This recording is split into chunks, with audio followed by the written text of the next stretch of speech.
This is the last lecture for the block 1, where we are going to discuss one of the widely used theoretical distribution, which is called normal distribution. The reason we call it normal because many random values in nature follow the normal distribution pretty closely. For example, error of measurements, accuracy of manufacturing machines, many physical and other properties, for example, height of people and so on. Let's say you measure concentration of different metals using ICP machine.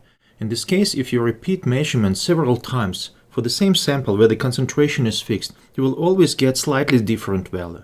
Then if you repeat it many times, let's say 100 times, and make a distribution histogram, you will see that this distribution of these values is normal because the error of measurement is normally distributed. Okay.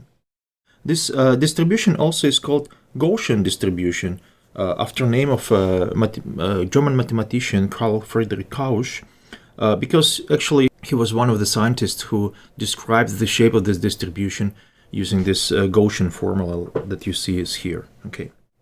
Well, the formula represents the PD of the probability density function. You can see that the distribution has two parameters. It's mu and sigma. Mu is called mean, and sigma is a standard deviation. Usually is denoted by STD. And then, of course, you have a value x. Okay. This formula looks a little bit scary for those of you who don't like math or who don't use math that much, but I'm going to explain what it means, and I'm going to explain the shape of this distribution uses this formula. Okay. So if we look at it, you can see that if we fix mu and sigma, so if parameters are fixed, then this part is actually a constant, right? So we have sigma, which is constant, it's fixed, and then we have 2 pi, the square root of 2 pi. Okay. So let me denote this. Sigma, a square root of 2 pi, is equal to a. So let me just use a to denote this. Another thing you can see is that the exponential function, the power of exponential function is negative. You see minus here.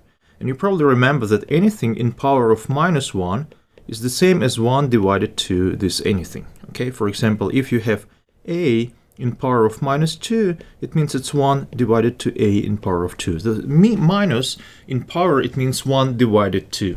Okay, so this let us rewrite this formula as follows.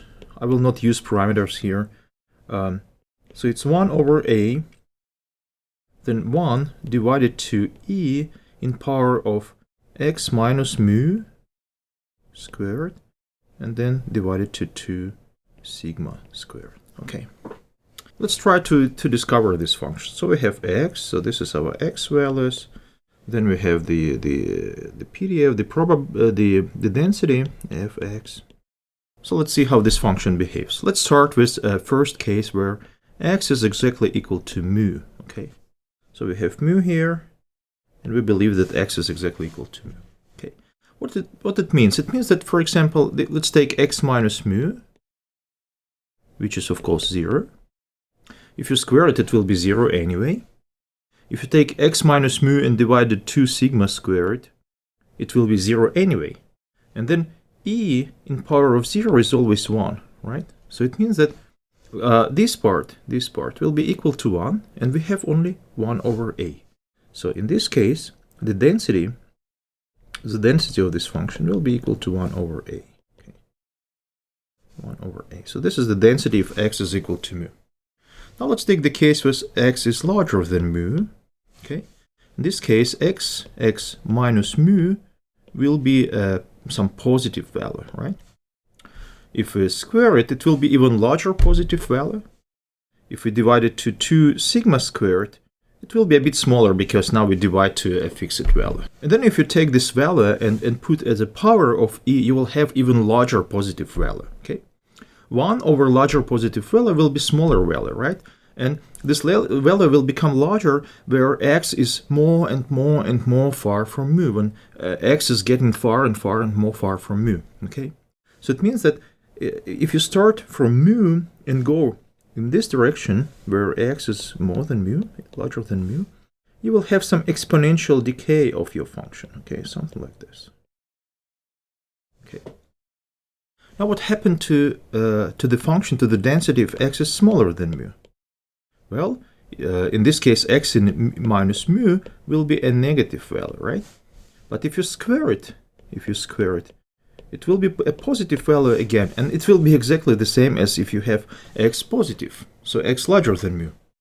So it means that you will have absolutely, it's like you're flipping this shape, if you're flipping this shape to the left. So the shape will be absolutely symmetrical. Absolutely symmetrical. I'll try to make it as symmetric as possible. So that's the shape of the distribution. That's the shape of the distribution, and that's how density behaves. What this means? It means that the mu is a value where you have the largest density. So it means that every time you take a random value, the probability to find it somewhere around mu will be the largest. So therefore mu is often called a most expected value. Okay, and then the more far you go from mu to both directions, this density becomes smaller and smaller and smaller. So it means that the probability to get a value around this one is getting smaller. Okay. If you think about nature, this is actually quite a reasonable explanation of almost anything. For example, if we talk about height of people, most of the people have height between, for example, 155 and 175 centimeters. It's very rarely to find an adult person who is 145 or, for example, 200 centimeters. The same about IQ. I mean, most of the people have like average IQ, right? It's not so many genius or so many persons with low IQ around us. So if you think about high IQ at like 160 or extremely small for adult persons without any disorders, for example like 90, it's very rarely when you can find it. So the more far you go from the average value, the less probably the chance to find the value is getting smaller and smaller and smaller. Let's talk about how to calculate these two parameters, mu and sigma. I will use the same example with the chloride content in water, but in this case I will assume that this is the population. So it's not a sample, it's a population. And the size of the population is 10. Okay. Well, the first is mu. Mu is an average or mean or average. And you can calculate mu as follows. You can just take the first value and add the second value, add the third value, and so on and so forth until you reach the last one. Then just divide to the total number of values. So that's how to calculate mu. Okay. You can write it mathematically a little bit shorter. We use sigma if we want to sum up several values. Then you have index of values. You start from the first and you add with the last, x capital N. Then you just use I as an index here and divide it to n. So it means that take x1 plus x2 plus x3 up to xn. Take a sum of all these values and divide to n. So this is how to calculate mean or average. Okay. Now how to calculate sigma? Well, to calculate sigma, we have to calculate first the sigma squared, the square root value of sigma, which is called a variance. Variance. Okay. The variance is a measure of spread, how far your values can go from the average. Strictly speaking, variance is just an average squared distance from all your values to the center, to the average. Okay, let me show you this. So how far, for example, x1 from the average, how far x1 is from mu, we just need to take a difference, right? So this is the distance between x1 and mu, but it can be negative if x1 is smaller than mu, so we just square it, because we are interested only in absolute distance, not in is it negative or positive, okay? Then we do the same for x2, so just how far x2 is from mu, we just take a difference and then square it. And then we just continue for all values till we reach the last one. Xn is minus mu squared. Then because we want to get an average squared distance, to get an average, you remember we just need to divide to the number of values. So this is how to calculate the variance. Again, we can write it in a shorter form using this big sigma sign. So it's a sum. I goes from 1 to capital N. Then you have xi minus mu squared divided to the n. So this is the variance. Okay. And then you can calculate a standard deviation by just taking a square root of the variance. Okay. So this is the sigma is a standard deviation. Standard deviation. Okay, so let me show you some example. Let's take these values. So this is my x value. So this is the concentration in milligrams per liter.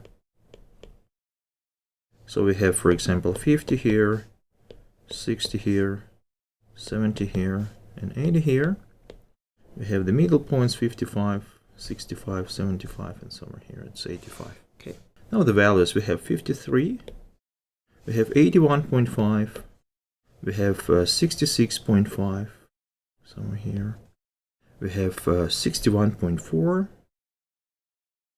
we have 66.4, very close to 66.5. Then we have 60.4.5, sorry. Then we have 61, somewhere here, okay. Then we have 71.5 and 2 times 71, so we have 2 values here. I'll just make it the bolt, okay. So if we sum up all the values, so if we take a sum of all values x, xi, I is from 1 to n, you can just check it with calculator. We will get 663.8, 663.8, okay. So it means that the average, you can calculate the average mu by just taking 663.8 and divide it to 10, which is our capital N, which gives you approximately 66.4. Okay, so this is where you have the average. So 66.4. This is mu. Okay. Now how to calculate the variance? Well, we take the first value, so that's the first value, x1. Okay, this is mu. Then we take a distance, so this is a distance between the first value and the mu. I'll call it d1. Okay. Then what we need to do is to square it. So I'll just write it here. Sigma squared equal to d1 squared. Okay. Then you take the second value, so let's say this is the second value, x2. You take a distance, how far the second value is from the mu. So this is the second distance. Then you add the squared second distance to the previous one, squared. Then you continue for all the points until you reach the last one, dn squared, and then you divide it to n. So you can see that indeed the variance, the sigma squared, is just average squared distance from every value to the average, from every value to the center of your distribution.